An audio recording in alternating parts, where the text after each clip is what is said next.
हरे कृष्ण राधे राधे सकल वैष्णव भक्तबृंदेर चरणे कोटि कोटि प्रणाम। इंद्रेश जी महाराजेर क्लास आमी सर्वदाई श्रवण करी। तो सेई रकमই इंद्रेश जी महाराजेर आमी अनेक क्लास श्रवण करेছি, যেমন भागवत कथा, राधा रसामृत, ब्रजधाम रसामृत, राघव रसामृत, अनेक रकम क्लास आमी श्रवण करेছি। तो সেই সমস্ত ক্লাসের মধ্যে একটা ক্লাসে আমি শুনেছিলাম যে উনি সর্বদাই বলেন যে ভক্তদেরকে নিজেদের জীবনে একটা নিয়ম অন্তত অবশ্যই নেওয়া উচিত, যে প্রত্যেক দিন এই কাজটা আমি করবই, এমন কিছু একটা ভালো নিয়ম অবশ্যই আমাদেরকে নেওয়া উচিত। তাতে করে সেই নিয়ম পরবর্তীতে আমাদেরকে ভগবত প্রাপ্তি করাতে পারে। যেমন আমরা সর্বদা কি করি, বাড়িতে যখন ভগবানকে ভোগ লাগাই তখন কিন্তু আমাদের মনের মধ্যে এই ভাব কখনোই থাকে না যে আমরা ভগবানের জন্য ভোগ বানাচ্ছি। আমরা নিজে যেটা খেতে ভালোবাসি সেই জিনিসটা আমরা বানাই এবং ভগবানকে ভোগ লাগিয়ে সেটা খাই, তাই তো?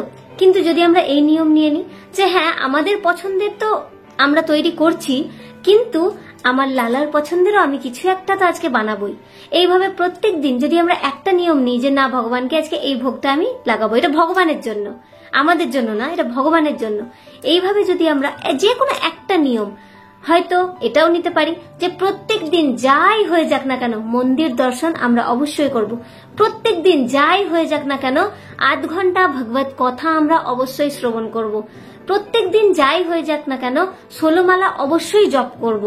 এইরকম ভাবে যদি যে কোনো একটা নিয়ম আমরা আমাদের জীবনে নিয়ে নিই তাহলে কিন্তু ভগবত প্রাপ্তির যে মার্গ, যে রাস্তা, সেটা খুব সুলভ হয়ে যায়। তো সেই রকমই একটি লীলা আপনাদের সঙ্গে আমি শেয়ার করি, যেটা আমি ইন্দ্রজি মহারাজের কাছে শুনেছিলাম। যে ব্যক্তি ছিলেন তিনি একজন ব্যবসায়ী ছিলেন, তার একটা দোকান ছিল, তিনি প্রত্যেক দিন ওই দোকানে কাজ করতে যেতেন, তার দোকান খুলতেন, দোকান পরিষ্কার করতেন, সমস্ত কিছু করতেন। তো একবার যখন তিনি দোকানের দিকে যাচ্ছিলেন তখন হঠাৎই তার ভাগবতিক কথা, কোথাও ভাগবত কথা চলছিল, সেটা তার কানের মধ্যে আসে এবং সেখানে তিনি চলে যান।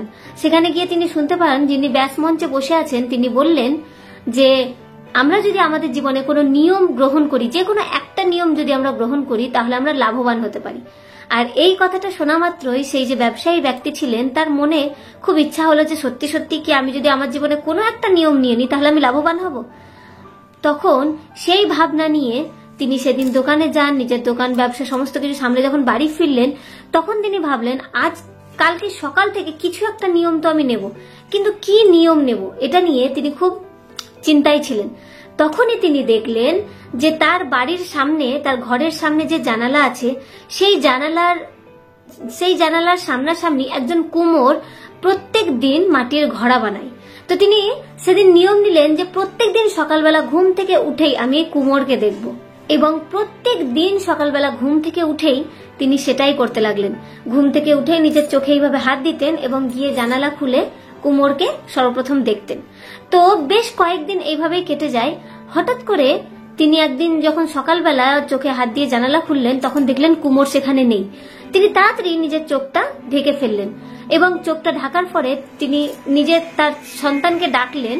যেহেতু তার চোখ বন্ধ ছিল, তিনি কিছু দেখতে পাচ্ছিলেন না, তিনি তার সন্তানকে ডাকলেন এবং তাকে বললেন যে চলো আমাকে কুমোরের বাড়ি নিয়ে চলো। ছেলেটি সেই কুমোরের বাড়িতে তাকে নিয়ে গেল এবং তিনি জিজ্ঞেস করলেন যে আপনার স্বামী তো প্রত্যেক দিনই এখানে বসে কাজ করে, কিন্তু আজকে নেই কেন? তখন সেই কুমোরের স্ত্রী জানালেন যে আমার স্বামী আজকে মাটি আনতে গেছে, যেহেতু মাটি শেষ হয়ে গেছে সেই জন্য মাটি আনতে গেছে। তখন তিনি জিজ্ঞেস করলেন যে কোথায় গেছে তোমার স্বামী, যদি একটু বলো। তখন সেই স্ত্রী তাকে জানিয়ে দিলেন যে এই মাঠের দিকেই আমার স্বামী মাটি আনতে যায়। ব্যক্তি তার সন্তানকে বললেন যে চলো আমাকে ওই মাঠের ওখানেই নিয়ে চলো। ছেলেটি তার বাবাকে হাত ধরে ধরে সেই মাঠের দিকে নিয়ে গেল এবং তাকে জিজ্ঞেস করলো যে কুমোরকে কি তুমি এখানে দেখতে পাচ্ছ? ছেলেটি বলল হ্যাঁ বাবা, সামনেই আছে কুমোর। তার বাবা তাকে জানালো ঠিক আছে, এবার তুমি বাড়ি ফিরে যাও, আমি আসছি কিছুক্ষণের মধ্যে। ছেলেটি তার বাবাকে সেখানেই রেখে দিয়ে বাড়ি ফিরে যায়।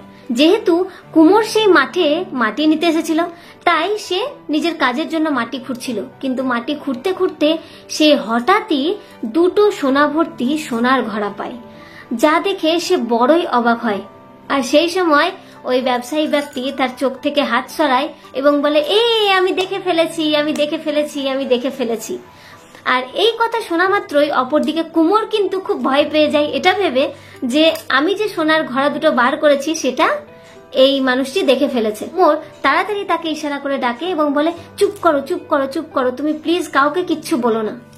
ব্যক্তিটি খুব অবাক হয়ে যায় এটা ভেবে যে আমি কি এমন করলাম যে আমাকে চুপ করতে বলছে। তখন কুমোর একটা ঘোড়া সেই ব্যক্তিকে দেয়। কুমোর বলে যে এই নাও, তুমি কাউকে কিছু বলো না, আমি এখান থেকে 2টো ঘোড়া পেয়েছি, একটা তোমায় দিচ্ছি, একটা আমার, তুমি কিন্তু কাউকে কিছু বলবে না, যাও তুমি বাড়ি ফিরে যাও।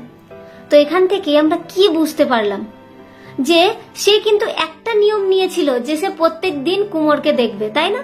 কিন্তু সে কখনো ভাবেনি যে কুমোরকে দেখতে একটা নিয়ম নেওয়ার ফলে তার জীবনে এত উন্নতি ঘটবে। তো সেই রকমই আমরা যদি সত্যি ভগবত প্রাপ্তি করতে চাই তাহলে আমাদের জীবনে একটা নিয়ম অন্তত আমাদের অবশ্যই নেওয়া উচিত।